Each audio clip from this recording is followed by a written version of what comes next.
What's going on? What's going on? What's going on? I'm about to sit here and check out this interview. Um, Basically, we got somebody talking about Elvis Presley. Clearly, that's why we're all gathered here today. Um, but this is about the movie settings, though. So I'm about to dive into that right there. Drop me a comment. Let me know what you think. Let's get it. Um, and then I was asked to come out to MGM, and they cast me in the first movie I did with Elvis Presley as his leading lady, and it was called Girl Happy in 1964. And then we made... You were his leading lady Yes. in Girl Happy? In Girl Happy, yes, I was. Cynthia Fox. You don't remember all the names you play, but some you do. What was it like to work with Bet. Elvis Presley?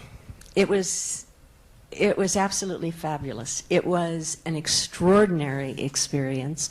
I hadn't been a huge, gigantic, screaming Elvis Presley fan. I liked him, and I liked a lot of his records, but at that point in my life, who I was in love with was Jimmy Stewart.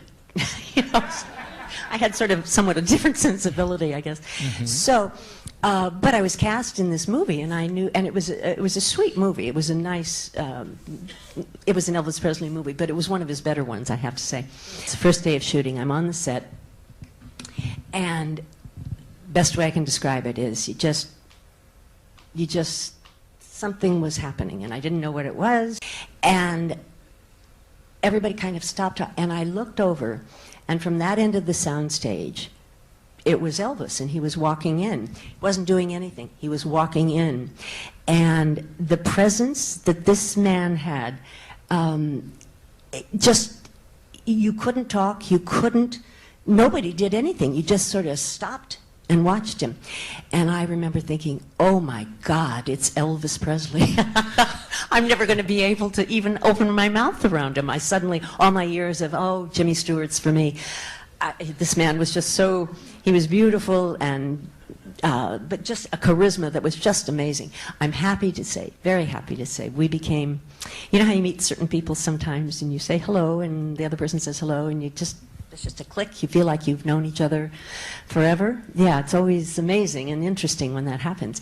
And that happened for Elvis and for me. We just clicked. I ended up doing, Mike announced yesterday that I was the only person who ever did 3 movies with him, so I mean, that is true.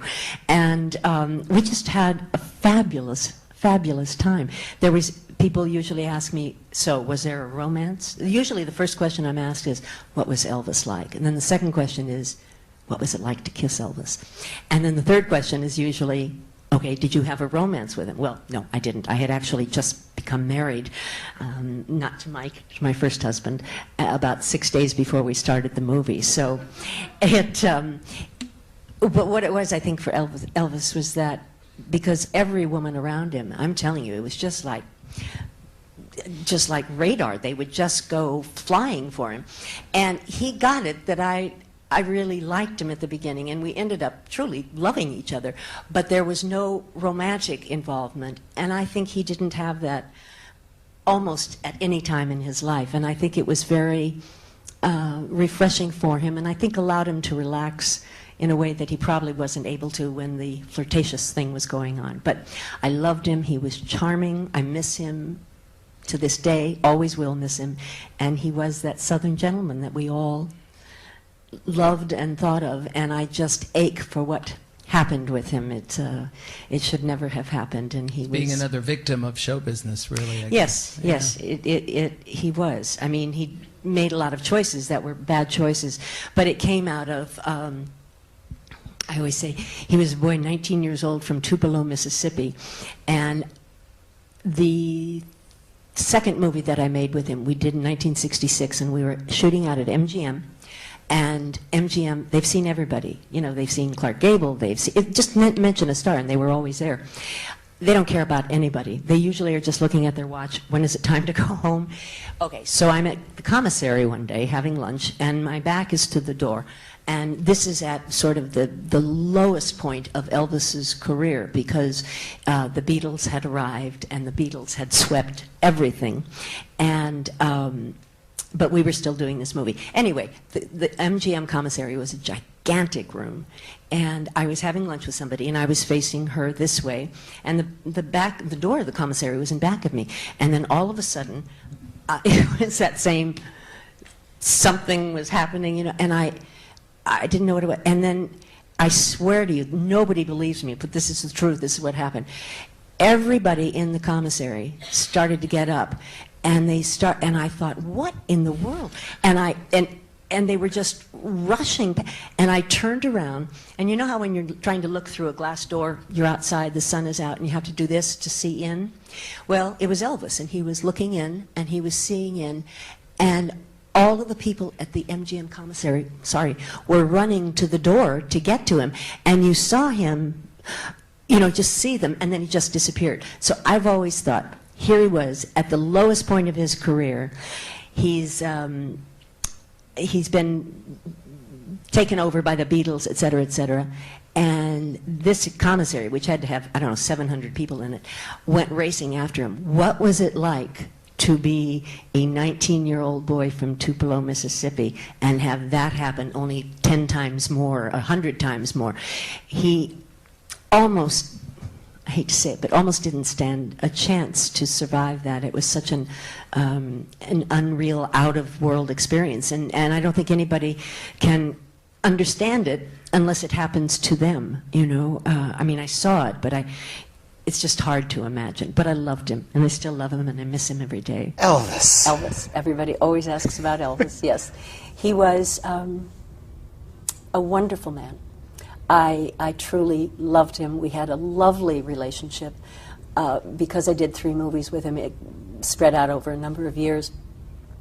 And you know how you meet some people, and right away when you meet them, you kind of go, hello, and you just connect. You know, you don't know what it is, you just connect.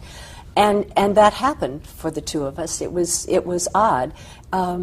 It was not a romantic thing. I had, in fact, just gotten married, my first marriage, about 17 days before that. Oh, wow. And so, yeah, so I was an exuberant bride. I was so, you know, like kids used to do in school, Mrs. So-and-so and so. I was still in that phase, writing that all the time. But he and I just sort of connected, and we just, and it just grew from there. And he was just a very sweet. He was the good Southern boy, everything, you know, all of those Southern manners, yes ma'am, no sir, thank you ma'am, etc. All of those things were really such an integral part of him. You know, it didn't have any sense of somebody trying to do that or to remember to do that. It's just clearly part and parcel of who he was. And he had a darling sense of humor. He and his guys that were with him, they loved to play practical jokes on people. They had, you know, like water balloons and stuff like that. They loved those kinds of things. And I have actually the favorite picture I have of the two of us is one. It was taken at the end of it was the last scene in a movie called Clam Bake, the last one we did together. And in this scene, Elvis. Well, as I've said a lot of times, the movies were always the same. You know, he was a race car driver or a ski instructor, and we were always in Florida. And it was, you know, but this particular one, he was a race car driver, and he coming down to Florida for the summer vacation, for spring vacation. He was incredibly rich. I mean, just rich, family money, and. On the way down to Florida, he stops in at this gas station, and I don't know if you remember a lovely actor by the name of Will Hutchins. He played Sugarfoot on television many years ago, and he worked as the gas man there, and they decided to switch places because Elvis has a job to be the ski instructor. Or no, Will has the job to be the ski instructor. So they change places, and Will is of course delighted. He's driving a Maserati. He's doing this. He's doing that, and Elvis shows up just as this guy who's going to give ski lessons. But the movie goes on, and in the very last scene, obviously, I've fallen hard for him. And he said, "No, really." He said, We switched places. I'm who this," and she goes, "No." And he finally pulls out his wallet, and he hands it to me, and I'm supposed to open it up and see his driver's license and all of that. Well, he and the boys had. there was a picture that went around years ago of a really gnarled-faced old woman with no teeth, and just her face had sort of collapsed in on itself. Nobody ever knew whether it was an actual photograph or not. Right. But it was quite funny. Anyway, so we're doing this scene, and I open it up, and this woman is looking back at me. And this is one of those things that is never as funny when you're retelling it, but at the time you're doing it, it's hysterical. And I laughed so hard, and he was laughing so hard, and the set photographer was there, and he caught the moment, and so you really see me laughing, and I'm clearly hysterical.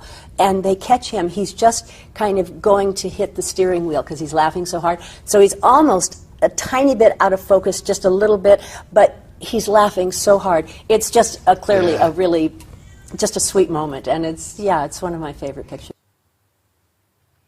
Yeah, I enjoyed that. I thought she said 6 years before, 6 days before she had got married. Then she said 17 days, if I'm not mistaken. But I did enjoy what she had to say. We pretty much never gonna hear somebody say something bad about my boy. But I liked the way she was very descriptive and things like that. When people talk, or if I'm reading anything, I want to be able to paint me like a picture. And I was able to do that listening to her description, But this lady looks like she could talk a whole lot, look like she can talk a whole lot. But I didn't mind because what she was talking about at this point in time, that's what I wanted to hear. So I definitely enjoyed that. All these ladies had a thing for my boy. And one thing for sure, everybody says the same thing about those movies, he has some better ones, you know what I mean? Like, they really just put him in some crazy shit. I only seen about, like 3 or 4 movies, you know what I mean? And the ones that I seen, I actually have liked so far. I haven't seen one that I didn't like or that I was hard to pay attention to.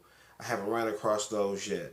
But if we do, I will definitely be letting y'all know. But other than that, hopefully you enjoy what this woman had to say.